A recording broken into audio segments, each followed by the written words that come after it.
Okay, be honest, does this vest look kind of dumb? Or is it like kind of cozy and whimsical? We're leaving it on. Anyways, welcome back to Everything on the Table, my monthly themed dinner party series where I take you along for the planning, the decorating, a lot of cooking, and of course the actual hosting. Now, I've been doing this monthly themed dinner party thing for almost 2 years now, and it's always been a dinner. It's dinner at Isabel's, monthly themed dinner party series, blah, blah, blah. Why don't we do a brunch? I've never done a brunch, and to me, spring is brunch season. You got Mother's Day, you got Easter, the sun's getting up earlier, you're maybe getting up a bit earlier. I don't know, like spring and brunch, they go hand in hand. And again, like I never do brunch. Brunch is so many more options. I feel like dinner, I'm always thinking like, okay, what meat do I do? What salad do I do? What veggie side? Like it feels very, sometimes ABC. And now it feels like we're throwing caution to the wind and we're going wild. It's brunch. Maybe we'll have a mimosa. Who knows? Now, when I think of menu, the first things I think about are what's gonna be the main course and also what like seasonal flavors do I wanna highlight. So when I'm thinking brunch, I'm thinking quiche. And you would think that I'm like, okay, well, we gotta do like a spring herb quiche or a mushroom quiche.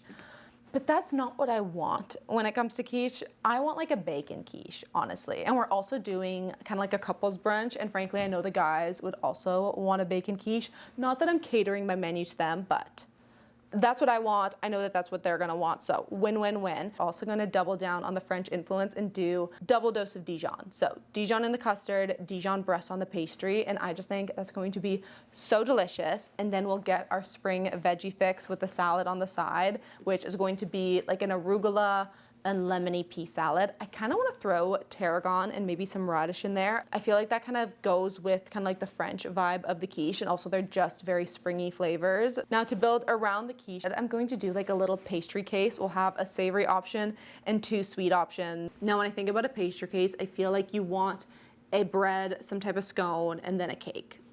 That feels well balanced to me. For the bread, we're gonna do laminated leek buns. So we're incorporating in some of that spring produce. And then for our sweet options, I did wanna do, like I said, a scone and a cake. But frankly, I was just like way more excited about my 2 cake ideas. Now, when you think spring cake, I feel like everybody thinks carrot cake, which I love. But what I love more than a carrot cake is a morning glory cake. So you've got your carrots, but you also have apple, you have coconut, you have orange zest, fresh ginger, cardamom, so many other things. I feel like I'm blanking, but it is just like an absolutely loaded, just such a tasty cake. Now, blueberries are one of those fruits that I feel like are kind of good all year round. And frankly, any like spring fruits are not going to be coming into season until later on in April and kind of May. So the other cake we're going to do is a blueberry coriander coffee cake. Now, blueberry and coriander is one of my favorite flavor combinations when baking because they both have something called linalool in it, which basically just means the coriander is gonna make the blueberries taste more like blueberry. And then the last element for brunch, and maybe honestly the most important, is the drinks. I think what we're gonna do is I'm going to make 2 different kind of like fun seasonal coffee syrups. The first one's kind of easy for me. I feel like when you think spring, you think flowers. So lavender honey,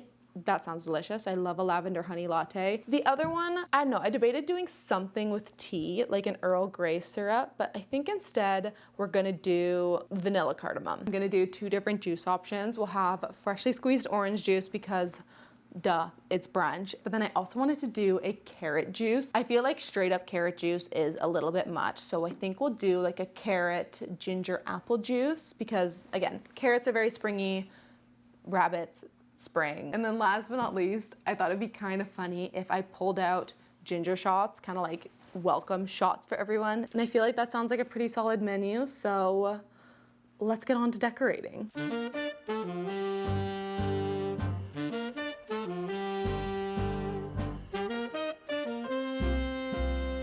Okay, it's tablescape time. Now, since we're doing a brunch, I feel like the table should feel a lot more like homey, laid back, and cozy as opposed to like super polished and elevated. Like we're still gonna make it cute and chic, but it shouldn't feel, I don't know, it should feel more cash. So for me, one of the easiest ways to do that is by eliminating the tablecloth.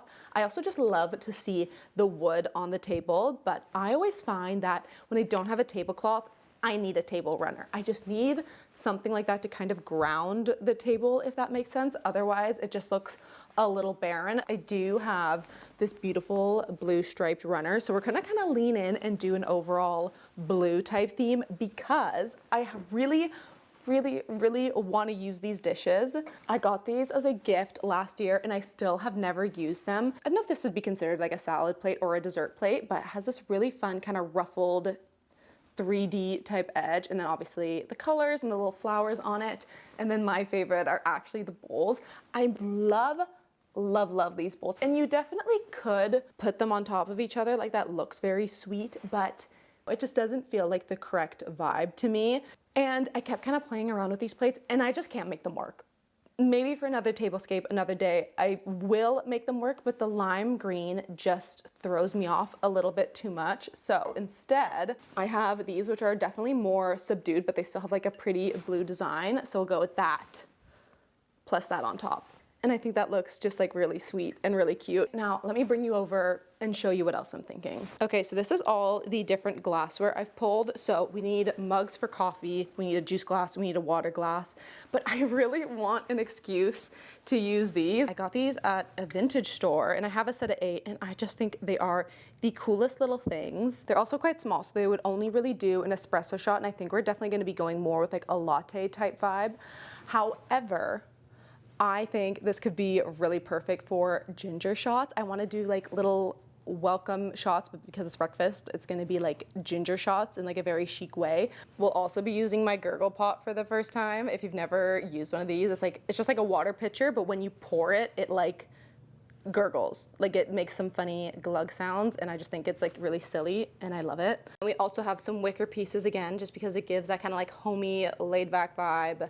These are some linens that I got at a vintage store, same with the doilies, and same with the flatware actually. For my birthday last year, I got this set of flatware with my mom. It came in like this little, I don't know, like a little flatware type chest that I use as like a furniture piece in the dining room, and it had almost a full set of utensils. However, I thought it had a full set of dinner forks, but it doesn't. It has a full set of salad forks. So because the forks are a little smaller, I haven't used them yet because they feel a little too small for dinner, but they are perfect for brunch. So yeah, that's our little spread. Let's go set this table. That was kind of smooth. That was pretty good.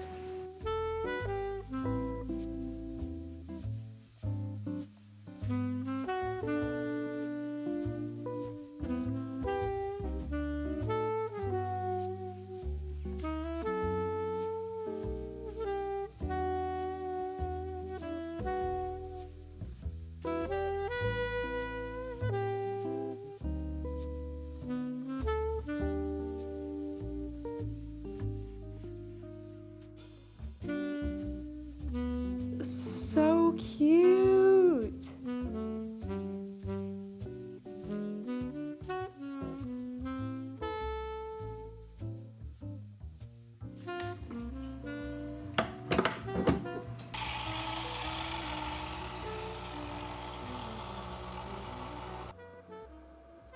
Did you do anything? I made a blob. Amazing. It's a, what does that look like? Strawberry. It's a strawberry. My spots You're are gonna too big. trigger people's trichtophobia. Tickletomania. Tickle the table. Yeah. Tickle the. Tickle the lady. Okay, good morning. It is dinner party eve. The plan for today is we're basically turning this kitchen into a bakery. I think every single thing I need to make is a baked good in some shape or form. Now, typically when I host my dinner parties, I have the luxury of having like the dinner party eve and then the vast majority of like the day of the actual dinner. We don't have that this time. People are coming at around 11:30. So unless I want to wake up at like 4 or 5 a.m., we basically need to prep everything today. On our to-do list, we have the laminated leek buns. We're gonna bake our pie shell, cook the ham and onion that's gonna go into the quiche, and also make the egg mixture, but I will bake that fresh tomorrow morning, but we'll have everything prepped and ready to go. And then we also have to make our blueberry coriander coffee cake, our morning glory loaf, and I think I'm gonna make the carrot apple ginger and the ginger shots also, but I'll do that like basically just before I go to bed. That'll be like the very last thing, so it's as fresh as possible. Anyways, we need to get this brioche dough going for these buns. And we need to do that like now if I want to bake them tonight. Picture a cinnamon roll or like a cardamom bun, but instead of that sweet spiced filling inside, we are doing a like jammy leek filling all folded inside. And it's also not going to be like one clean roll. It's like something that we're going to braid and then we're going to wrap around itself. And so all the leeks will be laminated inside the dough. It's delicious, it's beautiful, perfect for spring. Now I'm making a double batch today. I'm gonna tell you the ingredients for a single recipe. My concern with making a double batch is sometimes when you double a recipe, things just go like a little different. So knock on wood that that's not gonna be the case today. Okay, now step one is activating the yeast. So you want 80 grams of milk and 6 grams of yeast. And your milk, just like pop it in the microwave for, I don't know, like 15-second little blitzes. You want it to be like nice and warm, but not hot. So just add in your yeast and then take a little pinch of like your pre-measured out sugar and just add it in there with the yeast. This will just kind of help it get going a little faster. That's gonna take about 10 minutes to kind of get nice and foamy on the top. So meanwhile, you can mix together 250 red flour, 40 grams of sugar, and 6 grams of salt. It's 2 eggs for the recipe, but like I said, I'm making a double batch, so for me it's 4. And I like to give them a good little mix before adding them in. Okay, and then just get your mixer going nice and low. Add in the active yeast and then the eggs.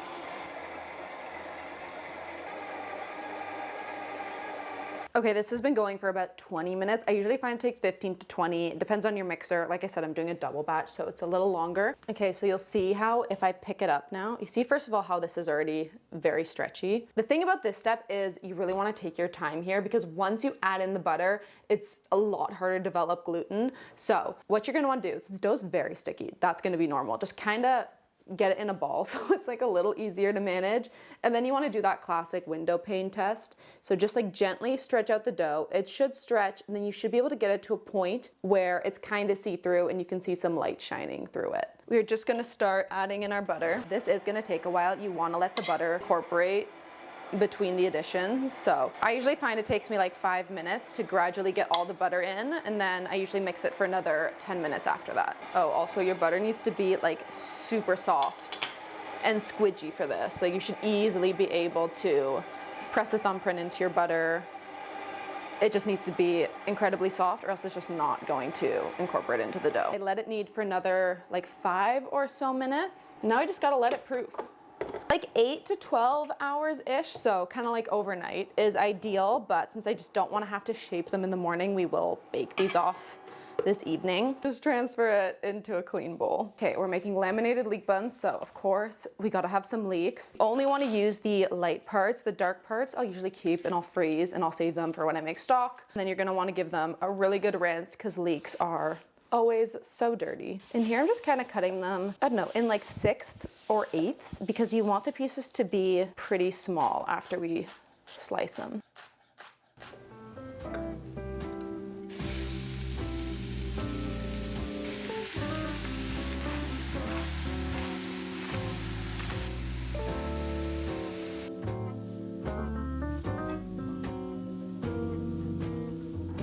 Still feathers on it.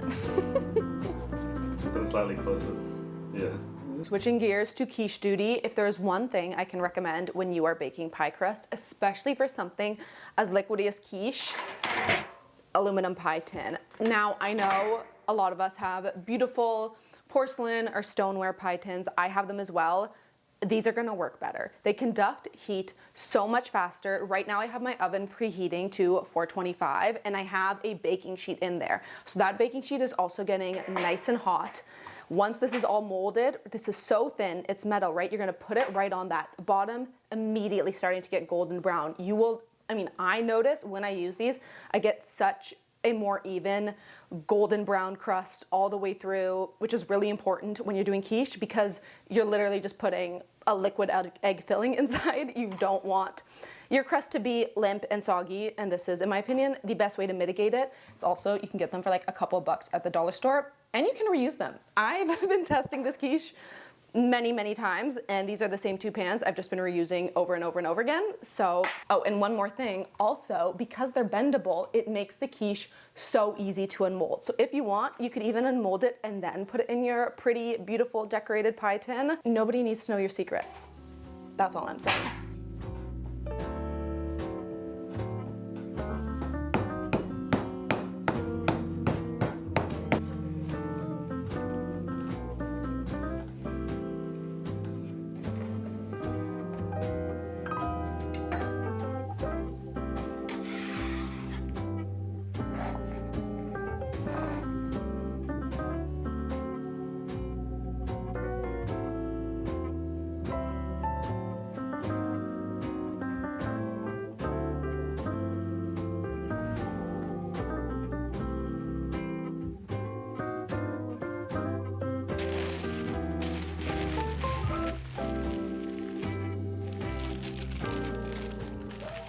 How come you use rice instead of weights? When I was testing this out, I did actually I was testing like one with rice and one with weights just because I didn't have 2 sets.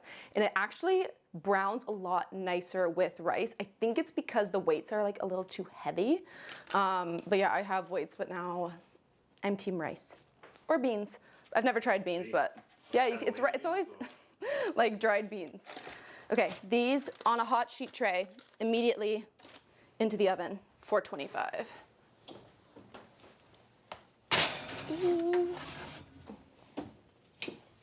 Okay, quiche crusts are in the oven. Now we're gonna pivot to filling. I think I mentioned before, we're not actually going to fully bake the quiche, but I'm assembling each component. So tomorrow morning, it's literally just pouring the egg mixture in and then the little add-ins in and then baking it so it'll be fresh for tomorrow. So for this quiche, initially, I was gonna do like a fun, like spring vegetable type quiche because this is supposed to be like a spring type of brunch, but I don't really want a bunch of vegetables in my quiche. Like I do like a quiche with that, but my preference is more of like a meaty oniony quiche, like your classic quiche Lorraine. The only thing is a quiche Lorraine traditionally uses lardons. I do not want to deal with cooking that or even bacon, so we're using ham. And to make it a little more interesting, we're going to make it a double Dijon quiche. So we're adding Dijon mustard both to the filling and we'll brush it on the crust. And it just adds like a really nice little flavor to it. Now, I'm making pretty much a double batch of everything because I'm hosting, but if you're just making one, it's 100 grams of ham and then 1 medium onion. So I'm just doubling that. Now, a lot of times when you see quiche, they cube all those little mix-ins. I personally don't think I like that aesthetically. It looks a little bit, I don't know, dog food-y. And I find, one, when you slice it, it's prettier, but also it helps to distribute the weight over more surface area. So I find that it helps the little add-ins to stop sinking all to the bottom. So that's why I'm team slice, not cube. And same goes for the onions. Whatever you're adding in, you just want it to be similar shape, similar size, or else it's just not gonna look very pretty, frankly, in your food.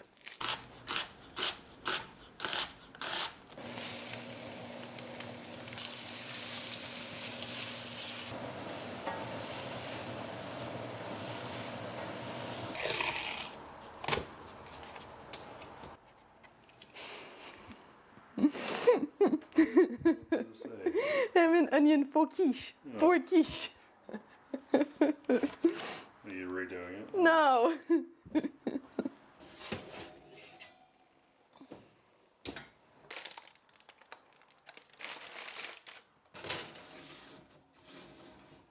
Now the thing about quiche is it's actually less eggs than you think. So it is 4 eggs per quiche and then a cup of cream and 1/3 of a cup of milk. So it's like, it's really more like egg just holding all the dairy together. But otherwise you're just kind of like eating scrambled egg pie and you want it to be more like custardy and luscious, I would say. So 4 eggs, I'm using pasture raised, which I always try to do, but especially when you're doing something that's so, I don't know, where eggs are the star.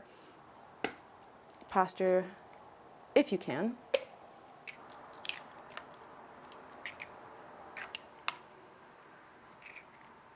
Then, like I said, 1 cup of cream. Just making sure. Well, what's the date on it? It's definitely not, okay, the thing about whipping cream is you actually like totally ignore the date because once like this expires April 1st, but that's only if it hasn't been opened yet. Once you actually open whipping cream, I find it expires pretty quickly, unfortunately. So do not buy like the big jug unless you're actually like, you know, you're gonna use it. Otherwise, like get the smaller ones, but it goes off like, I don't know, like pretty quick, to make sure I'm not, I'm not messing this up. Okay, cup of cream. Cup of what? Cream! I don't need to yell, I'm wearing a mic. Aaron's getting creative with this camera angle, so I don't know if it's gonna be, oh, I can't even see. I really need a new liquid measuring cup because all the markings are like rubbed off on this. I'm like half guessing. I wasn't recording. Okay, but basically we did 2 tablespoons of Dijon in each and then a teaspoon of salt in each. I'm sorry. At least you'll see me adding in the pepper.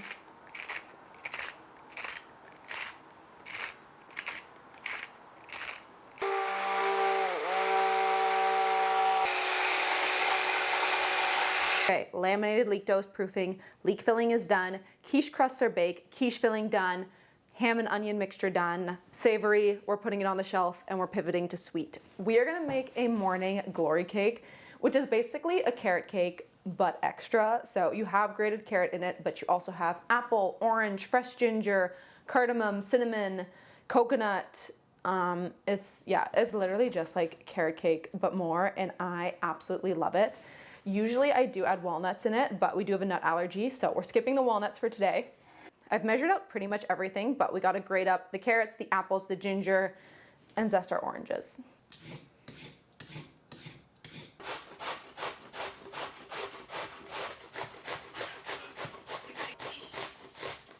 Have all our ingredients measured out. So this cake uses both white and brown sugar, and then we're gonna add in the orange zest and the cardamom right away. Anytime I'm making a cake or a baked good that uses a citrus zest or some type of spice, I like to pre-incorporate it into the sugar. It just kind of helps, especially with zest, kind of like getting the oils out of the zest, and I just find, I don't know, I feel like it makes the flavor come out more, and anytime I don't do it, I really notice it. The freshly grated ginger, 3 eggs. Oh.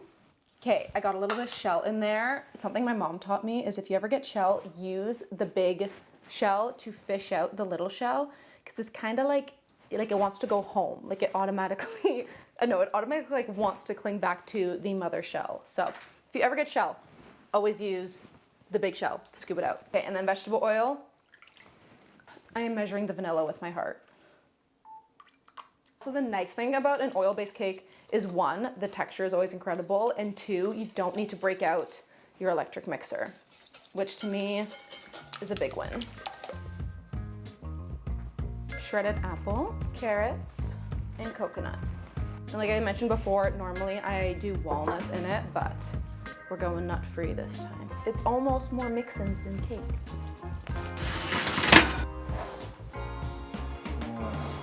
Do you even like carrot cake?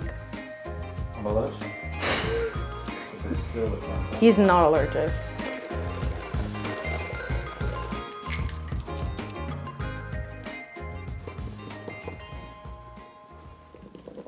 I forgot that this is a recipe for a 6-inch cake, and I only have an 8-inch pan, so I probably should have scaled this up. Oh my gosh, it's so thin. No!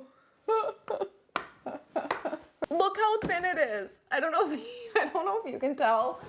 Oh my gosh, it's so thin. I don't want to remeasure everything out and make, oh my gosh, should I make another batch and just stack it on top?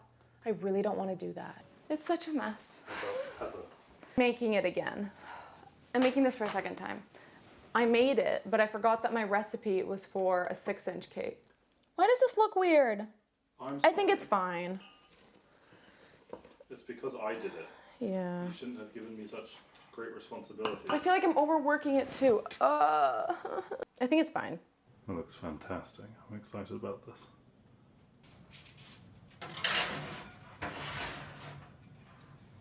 Okay, it's been about 8.5 hours. The dough is proofed. I've split it in half. The other half is in the fridge.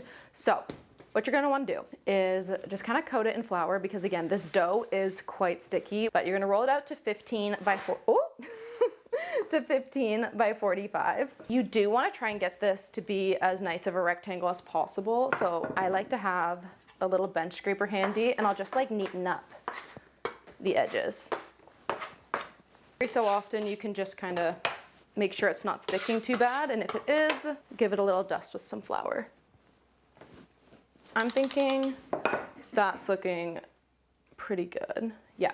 Okay, now that we have our rectangle, you're gonna spread on 30 grams of butter. This is a good learning time. This is room temperature butter. It's been out all day, but if you can see, like, it is spreading, but it's hard to spread it quite thin, so that's telling me it's too firm. So I'm gonna pop this in the microwave for probably just like 10 seconds, mix, mix, mix, see where we're at. It can't be melted, but it needs to be like really soft. Okay, so you see how this, now it's just like spreading so easy, and before, no spread, no spread. So you don't want that, you want this, okay? So 30 grams, nice even layer. What we're doing is we're creating also like a fat barrier, because even though we did cook out the leeks, there's still gonna be moisture in there, so that's gonna prevent that moisture from like going into the bread and it getting weird and soggy. So we're just spreading on a 1/4 cup of those cooked leeks in a nice thin layer, where you're gonna roll it out again before we pop it into the fridge to chill. And again, you're going for 15 by 45. So we folded this way, we're rolling this way. You're rolling perpendicular to the fold. Thank you for the gesture.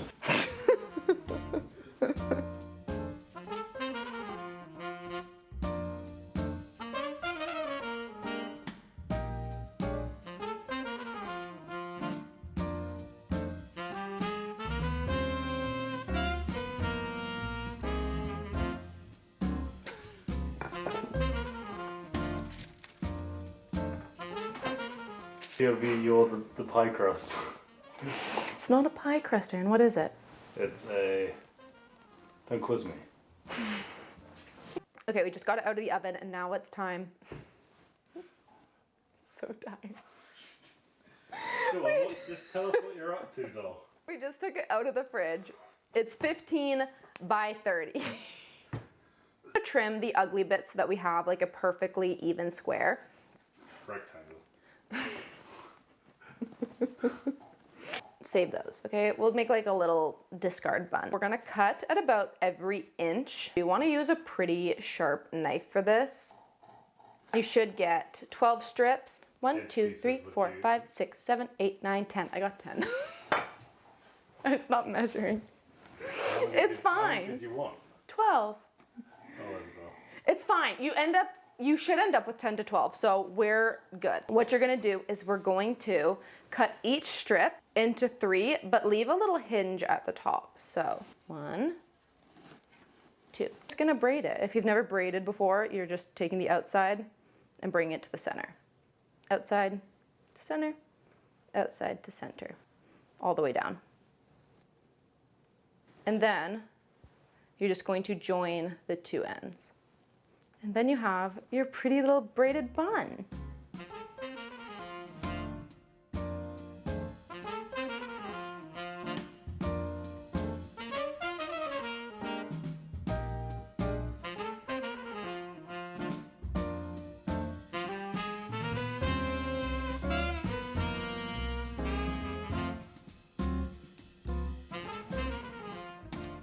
How unsatisfying is that? You're kidding me. What? That's it. I told you I didn't get 12. Isabel. I have another batch to do, so then it can go. You're missing every one. Are you hoping that won't pick up on camera? Look at that. I think like you got 2 in a row. I was like, wow. And then I was like, oh no. You got progressively further from. I wanted to full on camel toe. All that matters is that you try. It's honestly gonna be fine. It's just like the bake time can be off. It's been 12 hours. What have I even done? Have I done anything, Aaron? Yeah. I'm not sure what. Closest to. Yes. So, outside, outside, What? out. Have you never braided before? No! Maybe like a couple times, but hold on. Aaron, please. You can't manhandle it so much. It's gonna melt. I'm being as dainty as possible. This is going to be the best one of the bunch. I'm so proud.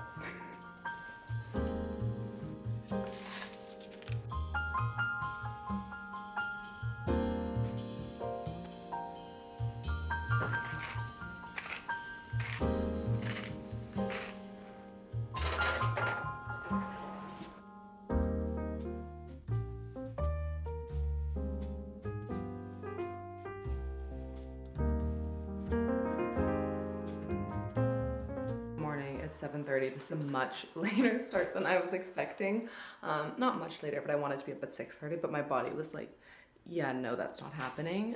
We went to bed pretty late last night, but we made our cute little sign. Looks like that.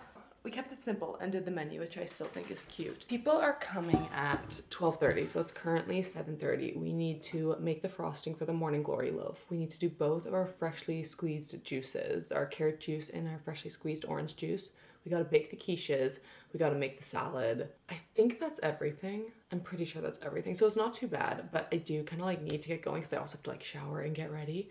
I think I'm just gonna try and get the icing out of the way. Yeah, get myself a hot water with lemon. I'm not like a coffee right in the morning kind of girl. I need no, it's just like, no, right when I get up, give me some hot water.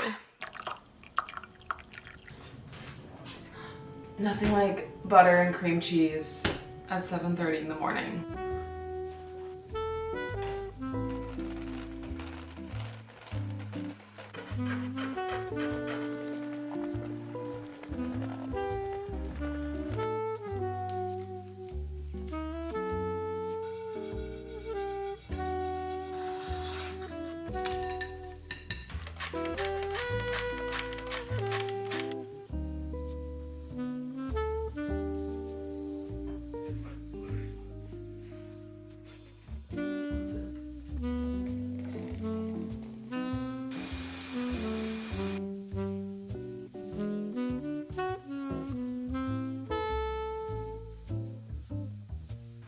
That's as good as it's gonna get.